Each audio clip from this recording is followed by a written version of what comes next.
जय हिंद दोस्तों, मैं मोहम्मद असलम और आप देख रहे हैं इंडियन खबरी चैनल।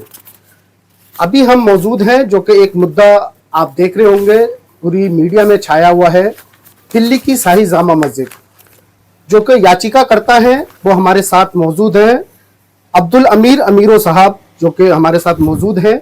आइए उनसे जानते हैं कि उन्होंने किस किस मुद्दों पर ये याचिका दायर की है कोर्ट के अंदर। आपने याचिका दायर की है कोर्ट के अंदर, वो किन किन मुद्दों को लेकर के आपने याचिका दायर की है? सर, मैंने गवर्नमेंट पे कहा है, वहाँ कब्जा है, पटरियों पे कब्जा है, पार्कों में कब्जा है और पार्कों में रिहाइश भी है, पार्किंग भी चल रही है। पार्कों के साथ हॉस्पिटल भी बना दिया, केमिस्ट शॉप भी बना दी, विदाउट लाइसेंस केमिस्ट शॉप चल रही है। फाउंडेशन ट्रस्ट बना रखी है, चैरिटेबल ट्रस्ट बनी हुई है।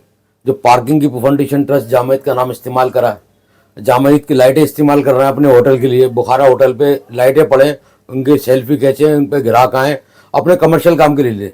लाइट खुलना चाहिए तो चारों तरफ खुलना चाहिए ना, एक मुद्दे पे एक मीनार पे क्यों? अगर लाइट का शौक है, लाइट बिजली फूकनी है, बिजली का बिल जमा करना है तो चारों तरफ लाइट जलना चाहिए। एक अपने मुफाद के लिए लाइट को चलाओगे भाई? सर ये जो पटरी वगैरह जो लगती है, ये हमने जो जानकारी निकाली है कि ये सैकड़ों लोगों का पेट पलता है इससे। जी जी। तो क्या यहाँ से कुछ पैसा इकट्ठा किया जाता है?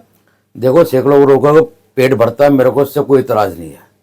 मैंने भी पटरी लगाई है, गरीब आदमी था मैं भी, आज अल्लाह ने इस काबिल कर दिया। मैं तो कहता हूँ सारे गरीबों को इस काबिल कर दिया रब्बुल आलमीन, मेरी दुआ है। लेकिन हम पटरी वालों का दर्द मैं समझ सकता हूँ। मैंने पटरी वालों से बार बार अपील की, लेकिन वो मजबूर थे दलालों के थ्रू। जो दलाल होते हैं वो वहाँ पर जो गए करते हैं उनके थ्रू मजबूर थे। मेरे पास लोग आए थे, कहना भाई देखना ये हो गया वो हो गया, बहुत अच्छी बात कर रहे हो आप।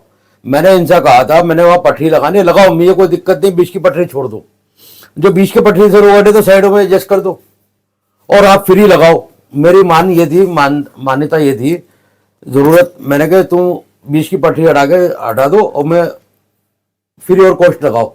आप 1500 रुपये 2000 रुपये पटरी वाले दलालों को क्यों दोगे? एमसीडी में डायरेक्ट पैसे जमा कराओ। मैं एमसीडी से बात कर लेता हूँ, सरकार से बात कर लेता हूँ, सरकार में हमारे ताल्लुक है, मैंने सरकार से बात करके प्रपोजल ले जाते। प्रपोजल लेकर रखते भी, इनकी पर्ची काटो और इनको जो आपका मेहनताना बनता है वो आप लीजिए। और 2 नंबर गेट से पार्किंग जो चल रही है वो भी अनऑथराइज चल रही है। एमसीडी ने लिख के दे दी, हमने कोई पार्किंग नहीं दी, ना हमारी कोई पार्किंग।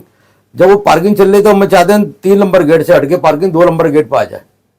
जब 2 नंबर गेट पर सारा ट्रैफिक जाम जो जामा मस्जिद का होता है वो जाम खत्म हो जाएगा। हमारी ये मांग थी।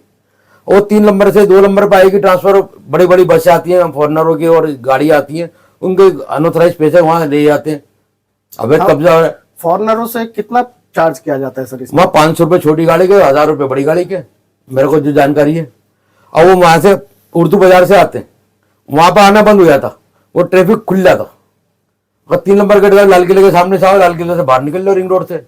अच्छा, हमारी जानकारी में एक और बात आई है सर, जैसे जो जामा मस्जिद के अंदर फॉरेनर आते हैं और उसमें सपोज कुछ मुसलमान भी आते हैं और अगर नमाज पढ़ना चाहें तो उनके ऊपर भी चार्ज लिया जाता है। ये मैंने कह दिया, मेरे पास एक वीडियो आई थी, मैंने उसको आगे डाली थी, फॉलो करी थी।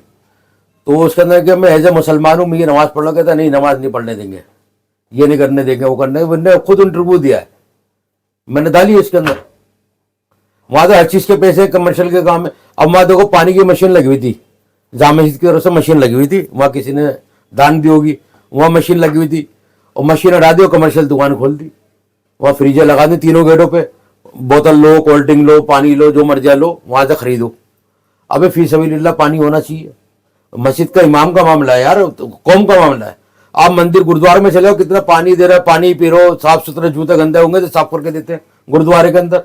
और जिसको लंगर खाना पीछे भी मिलता है। तुम खाली पानी नहीं पिला सकते, इतनी कमाई कर रहा हो।